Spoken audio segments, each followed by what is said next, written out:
AI 칩이 10년 동안 매년 수요가 60%가 증가한다고 본 거예요. 저는 엔비디아는 고평가 영역에 들어왔다고 봐요. 대부분의 분들이 삼성전자는 지금 반도체라고 생각하죠. 메인 비즈니스는 뭐냐? 스마트폰 판매, 가전 판매 이런 거라는 거예요. HBM은 시간의 문제일 뿐이라고 봐요.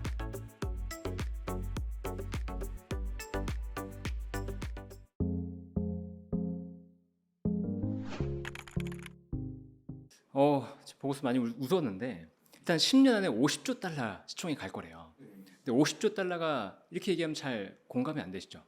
S&P 500의 현재 시가총액이 얼마인지 혹시 아시나요? 47조 달러입니다. 전체 시총을 넘어설 거라고 지금 전망을 한 거예요. 그러니까 왜 이렇게 전망을 했냐? AI 칩이 10년 동안 매년 수요가 실질적으로 60%가 증가한다고 본 거예요.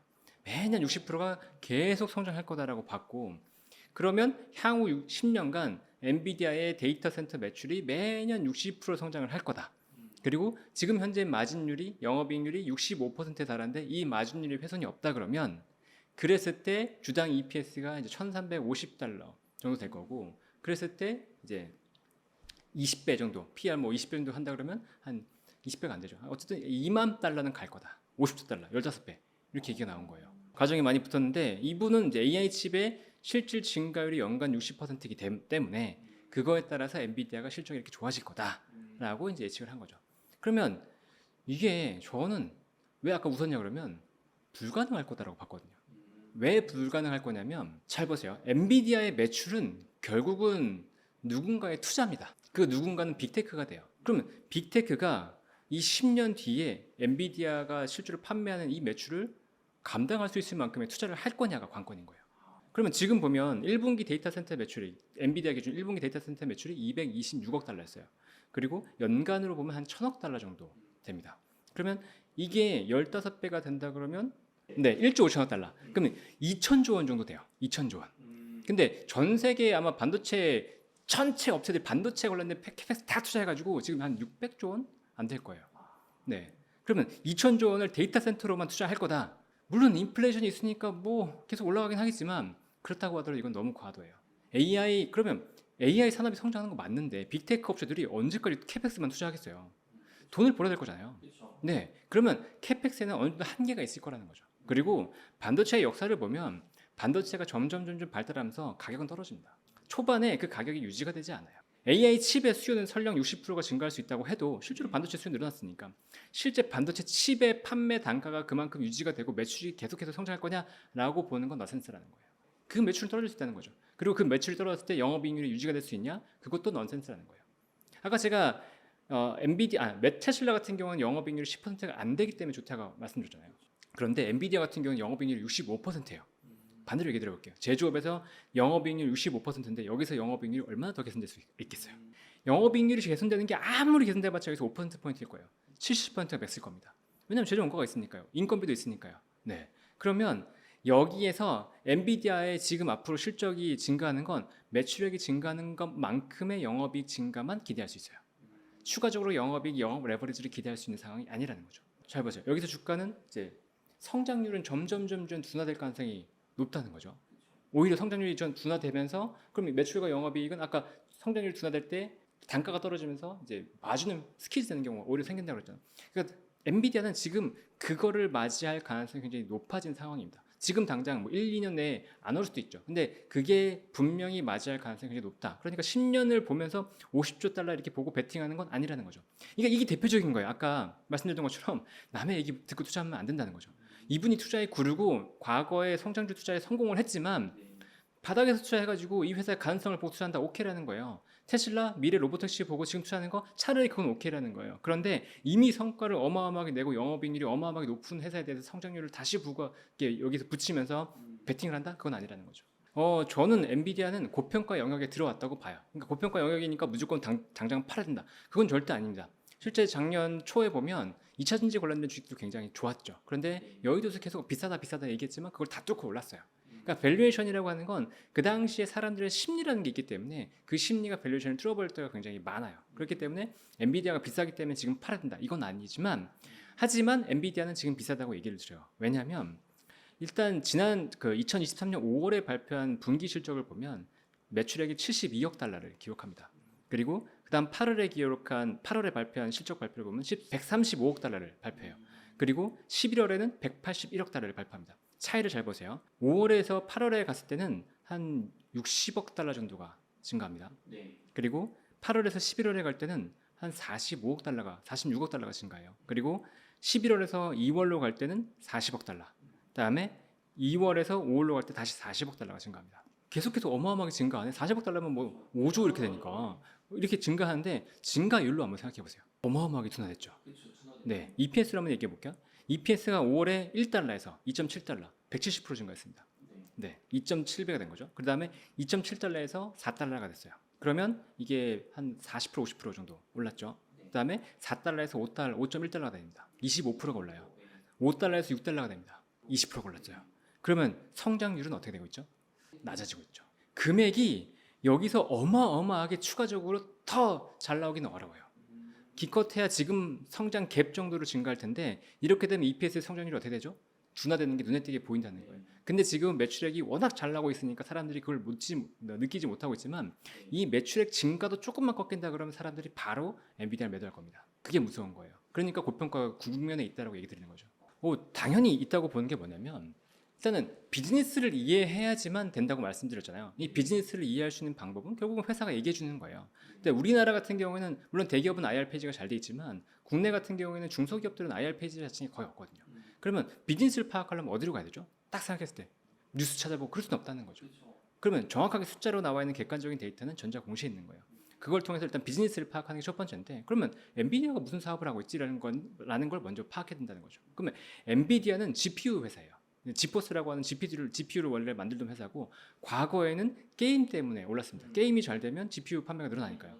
그리고 그 다음에 어떻게 좋았냐? 비트코인 채굴로 이용되면서 비트코인 좋을 때 좋았어요. 그 다음에 나온 게 AI 가속기라는 거예요. 최근에 이제 HBM이 들어가고 있는 AI 가속기. 그 AI 가속기의 매출 비중이 점점 높아지는 게 보인 거죠.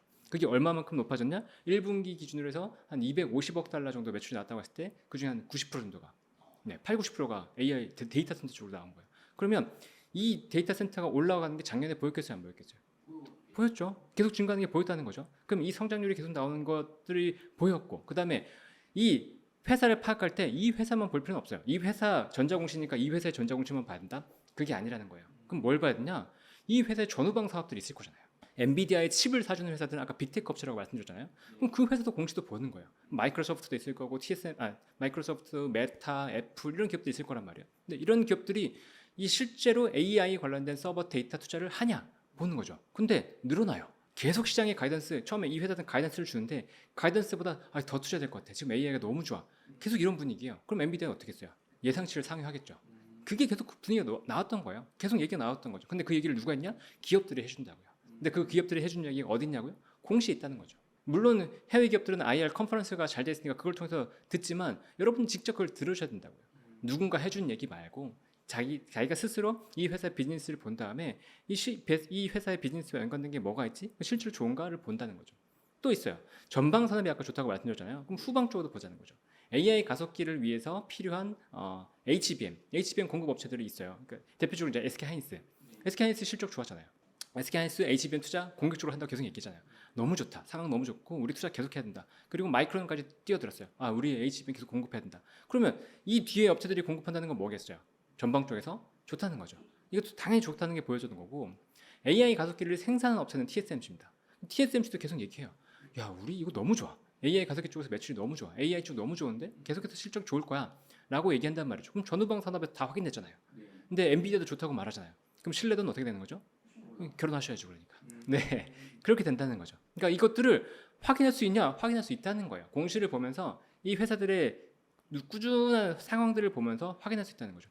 누군가 애널리스트가 얘기한 거, 뉴스 하나 얘기하는 거 그거 확인하는 게 아니고 실제로 전반적으로 확인을 하면서 갈 수 있다는 거예요. 그리고 이걸 기반으로 해서 끝나는 게 아니고 아까 말씀드렸잖아요. 기업 분석을 해야 된다고. 이게 싼지 비싼지를 파악해야 된다고 말씀을 드렸죠. 엔비디아가 지금은 제가 비싸다고 말씀드렸잖아요. 그런데 연초에 저는 엔비디아 사라고 말씀드렸어요. 800불대로 떨어지고 월가 쪽에서 계속 팔라고 하고 많이 매도했을 때도 저는 사라고 말씀드렸어요. 왜냐?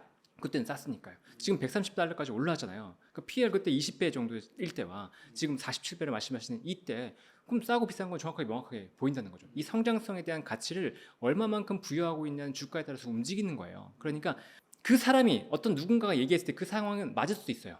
예를 들어서 800불 때 이 회사 너무 좋으니까 사세요. 맞을 수 있어요. 그런데 그게 주가가 50% 100% 올랐어요. 근데 그 사람이 얘기하는 게 맞다라고 계속 주장하면 되나요, 안 되나요? 안 되는 거죠. 그러니까 상황은 바뀐다는 거예요. 왜? 주가가 바뀌니까. 그리고 그 회사의 비즈니스가 바뀌니까. 그거에 따라서 면밀하게 판단을 스스로 하셔야 된다라고 말씀드립니다. 그렇죠. 저는 이제 아까도 말씀드렸지만 투자 개론이라고 말씀을 드렸잖아요. 근데 저는 굉장히 상세하게 얘기를 들었어요. 제가 이제 수학교육과 출신이거든요. 그렇기 때문에 이제 설명을 잘하려고 말씀드리는데 수학교육과 출신이기 때문에 굉장히 서러움도 많았습니다. 처음에 주식을 딱 접하는데 아무것도 모르는 거예요. 경제학 용어도 모르겠고, 그다음에 뭐 공부는 해야 되겠는데 어디서부터 해야 되는지 모르겠고, 근데 책을 여러 군데 막 추천해 주는 거예요. 책을 막 받아봤어요. 그런데 대부분의 책이 실습 중심이거나 아니면 용어 중심인 거예요. 그러니까 용어 중심은 재미가 없고, 실제 사례 중심으로 보니까 이해가 안 되는 거죠. 그리고 실제 사례를 보고 이렇게 되는구나라고 하지만 적용해 보려고 하니까 안 되는 거예요. 네, 요 두 개가 접목돼서 기초부터 이해되기 되게 쉬운 책이 있으면 좋겠다라는 건 열망이 굉장히 강했었거든요. 그래서 그것들을 고민하고 있다가 이번 책으로 내게 된 거죠. 그래서 저는 이게 누군가 얘기를 듣고서 아니면 누군가 정리한 얘기를 듣고서 쓴 책이 아니에요. 나중에 한번 책을 보시면 아시겠지만 제가 스스로 느끼고 제가 스스로 정리한 것들 이제 얘기 드린 책입니다. 그래서 이 주식이라고 하는 게 뭔지, 주가가 지금 왜 이렇게 변동하는 건지에 대한 근본적인 사고를 먼저 드리고 시작을 해요. 이제 이런 얘기도 한번 드리는데 데카르트 얘기 혹시 아세요? 데카르트의 그 코기또 에르고 숨. 네. 네. 그게 이제 대표적으로 데카르트가 한 말인데 나는 생각한다 고로 존재한다잖아요. 근데 이 나는 생각한다 고로 존재한다가 왜 나왔냐? 이분이 사고를 그러니까 내가 보는 거, 내가 듣는 거 이거 다 의심하기 시작하는 거죠. 의심하고 내가 그럼 뭐가 진짜지? 뭐가 진짜지를 생각하기 시작하는데 내가 계속 사유하는 건 진짜였다는 거예요. 저는 비슷한 생각을 했습니다. 제가 투자에서 굉장히 방황을 하면서 투자를 보는데 난 잘 안 되는데 뭘 봐야 되지? 뭘 봐야 되지? 끊임없이 이제 고민을 했어요. 그랬더니 그러면 결국은 직접적으로 얘기를 들어야지. 전자공시네? 전자공시를 봐야 되겠네? 거기서 시작한 거예요. 전자공시를 봐야 된다. 이게 저는 투자한다 그러면 명제가 깔려야 된다. 그게 거기서 시작이 된 거고 그러면 이 전자공시를 보기 위해서 꼭 필요한 게 뭐다? 기업 분석이다. 근데 기업 분석을 하기 위해서는 왜 기업 분석이 필요한지 그리고 기업 분석을 하기 위한 과정들, 용어들 그다음에 우리가 어떻게 실제로 해야 되는지라는 것들이 담겨 있다는 거죠. 대표적으로 제가 하는 얘기인데 양갈비가이라는 표현이 들어있어요. 보면 기업에서 실적이 굉장히 중요하다고 말씀을 하잖아요. 그럼 실적을 그때 추정을 어떻게 해야 되지? 여기서부터 시작을 한단 말이에요. 근데 기업의 실적에서 가장 중요한 건 일단 외형입니다. 일단 뭐 덩치가 커야지 힘이 있잖아요. 이 외형이라고 하는 건 매출액인데 이 매출액은 수량 곱하기 단가예요. 굉장히 쉽죠. 근데 매출액을 좌우하는 그 주요 요인은 일단 수량이라고 보시면 돼요. 양이 증가해야지 최고입니다.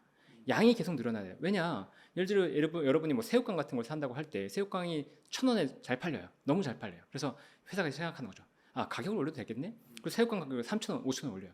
사시겠어요? 안 산다는 거죠. 가격 저항이기 때문에. 그러니까 일단은 양이 먼저다. 양이 최고다라는 거고 그다음에 양과 가격을 곱하는 거니까 양과 가격을 곱한 매출액은 당연히 중요하다. 그럼 가격은 중요하지 않냐? 가격도 중요해요. 왜냐하면 아까 그 테슬라 같은 것도 말씀드렸지만 이게 매출액이 증가하면 엔비디아도 그렇고 매출액이 이렇게 증가하게 되면 처음엔 양이 증가하는 게 좋죠. 그리고 단가가 이렇게 높아지면 좋은데 나중이 되면 단가가 자연스럽게 내려가요. 처음에 가정보다 단가가 내려가는 경우가 훨씬 많아요. 그러니까 이 단가 내려가는 것까지 가정해서 미래의 양의 성장을 감안해야 되는 거고 또 한 가지는 가격이 굉장히 중요한 섹터들이 있어요.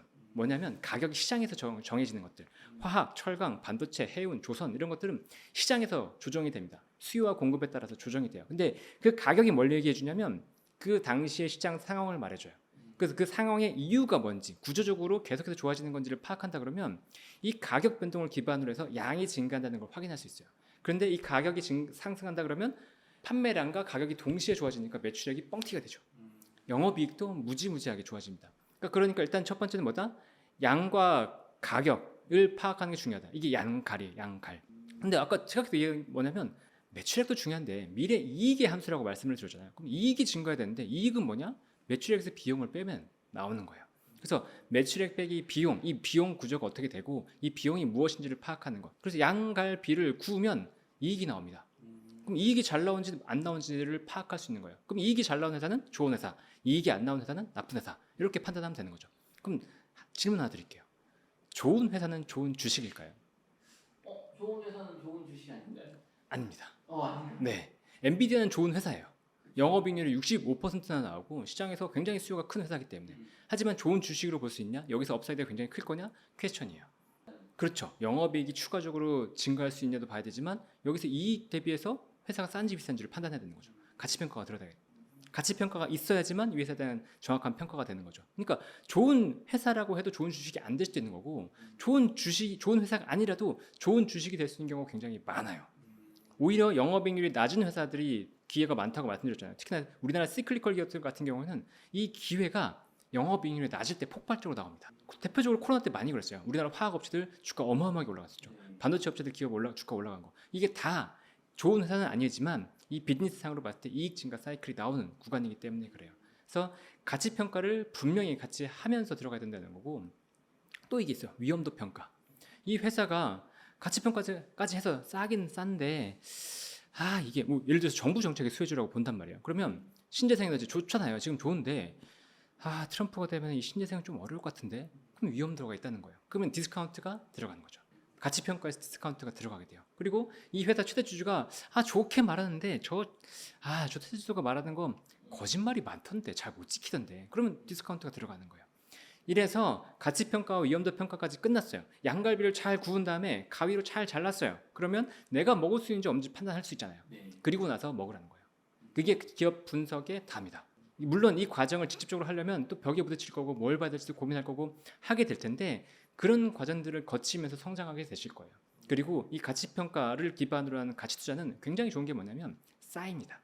여러분이 모멘텀 투자를 한다거나 아니면 차트 투자를 한다 그러면 이거는 지식이 쌓이지가 않아요. 근데 가치투자를 한다 그러면 지식이 쌓이고 기업의 히스토리, 누적된 그 과거 이력이 쌓이기 때문에 미래를 볼 때 있어서 굉장히 큰 힘이 됩니다.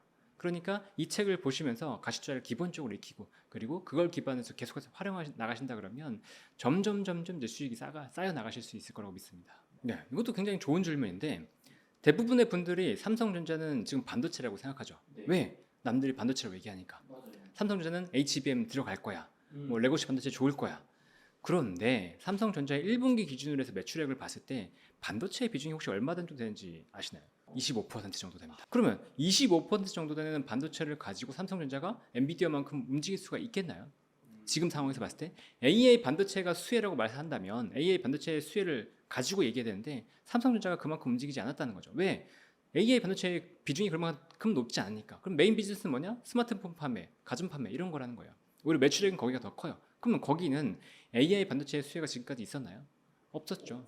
오히려 가전 쪽은 코로나 이후에 빠졌단 말이에요. 그러면 반도체만 가지고 끌어가기는 한계는 있었다라는 거죠. 물론 반도체가 반등을 하면서 주가도 오르긴 했습니다만 결국은 엔비디아와는 다르게 AI 반도체의 수혜가 실질적으로 지금은 없었다는 거예요. 2023년에 그럼 삼성전자가 왜 올랐냐? 삼성전자의 비즈니스 구조를 이해하면 그건 굉장히 명확해요. 이건 테슬라랑 똑같습니다. 테슬라가 제가 주가가 바닥일 때 전기차의 구조적인 이 경쟁력이 훼손됐냐? 아니다. 그럼 전기차 시장이 잠깐 안 좋은 거냐? 그렇다. 그러면 전기차는 계속해서 좋아질 거냐? 그렇다. 그럼 테슬라가 경쟁력을 갖고 올라갈 거냐? 그렇다라는 거예요. 그러면 이렇게 보시죠. 2023년에 그럼 삼성전자가 왜 좋았냐? 2023년에 반도체가 꺾이면서 반도체가 굉장히 실적이 안 좋았어요. 그러면 반도체에서 경쟁력이 삼성전자가 꺾일 거냐? 아니다. 그럼 일시적으로 안 좋은 거냐? 맞다. 그럼 앞으로 반도체가 좋아질 거냐? 그렇다. 그럼 이건 바닥일 거냐? 그렇다. 그러니까 반등한 거죠. 반도체 가격이 반등하면서 반등이 나온 거예요. 그때 반등한 건 뭐냐? DRAM이랑 낸드라고요. 근데 AI에 관련된 반도체는 HBM이죠. HBM은 삼성전자가 못 들어갔어요. 지금까지도 못 들어가고 있습니다. 그러니까 SK하이닉스는 갔지만 삼성전자는 못 간 거예요. 그러면 이 비즈니스 구조를 전자공시나 회사가 직접 얘기하는 IR 자료를 기반으로 해서 파악하지 못했다 그러면 삼성전자 반도체인데 왜 못 가? 라고 그냥 목매고 있는 거죠. 당연히 그렇게 되는 거예요. 근데 이거를 파악했다 그러면 삼성전자 지금 갈 구간이 아니구나. 근데 길게 보면 좋으니까 내가 포트폴리오의 일부는 가져가고 있겠지만 지금 구간에서 차라리 엔비디아를 더 갖고 있자. 이렇게 판단을 할 수가 있다는 거죠. 이거는 이제 비즈니스를 봐야 되는 건데 가전 쪽을 보면 뭐 아직까지는 본격적으로 회복된다라고 보기에는 조금 애매한 것 같고 근데 가전 쪽에서 LG에서 좀 재미있는 흐름들이 나오고 있어요. LG에서 보면은 렌탈 비즈니스로 나가고 있거든요. 근데 렌탈 비즈니스로 나가면 비즈니스의 안정성이 굉장히 높아집니다. 그게 첫 번째 이제 삼성전자도 포인트가 될 거라 보고 있고 그 비즈니스로 완전적으로 나갈 거냐 이걸 좀 봐야 될 거고 그다음에 네트워크, 통신 장비 같은 경우에는 트럼프 시대가 되면서 투자가 이루어질 거라 보고 있어요. 인프라 투자가 있기 때문에. 그럼 네트워크 사업부는 점점 좀 좋아지겠네. 이제 6G 얘기도 나오기 시작할 거거든요. 그럼 6G 관련해서 좋아지겠네. 기대감을 품을 수 있죠. 그다음에 스마트폰은 지금 온디바이스 AI 관련해서 갤럭시 S24도 잘 팔렸지만 이제 완성도 높은 온디바이스 AI 디바이스들이 점점 나오기 시작할 거거든요. 그러면 이 관련해서 삼성전자에 대한 기대감은 붙을 거다. 플러스로 삼성전자의 폴더블 폰이 이번에 굉장히 잘 나왔어요. 디자인 쪽으로도 완성도가 굉장히 높았고 AI와의 접목도 굉장히 잘 됐다는 평가를 받고 있습니다. 그러면 삼성전자의 스마트폰도 반등이 나올 거다. 일단 기본 사업 쪽은 나쁘지 않네 나오는 거죠. 그 다음에 파운드리가 또 핵심이란 말이에요. 파운드리는 비메모리 반도체인데 이 비메모리 반도체 쪽에서 GAA 공정을 도입해서 이 회사가 실적이 좋아질 거냐 점점점. 근데 지금 보면은 이 GAA 공정도 안정화 단계에 접어드는 것 같고 점점 수주가 늘어날 것 같아요. 그리고 실제로 이제 와치 같은 경우에도 3나노 직접 공정을 도입했거든요 칩에. 그러니까 이런 것들을 보면 3나노도 점점점 되고 있구나. 그럼 파운드리 쪽에서도 이제 바닥은 자꾸 반등이 나오겠구나라고 볼 수 있는 거죠. 그다음에 문제의 HBM은 어떻게 될 거냐? 시간의 문제일 뿐이라고 봐요. 언젠간 들어간다. 근데 그 시점이 언젠가인데 들어간다 그러면 삼성전자의 HBM 실적을 기반에 또 반등이 나오겠죠.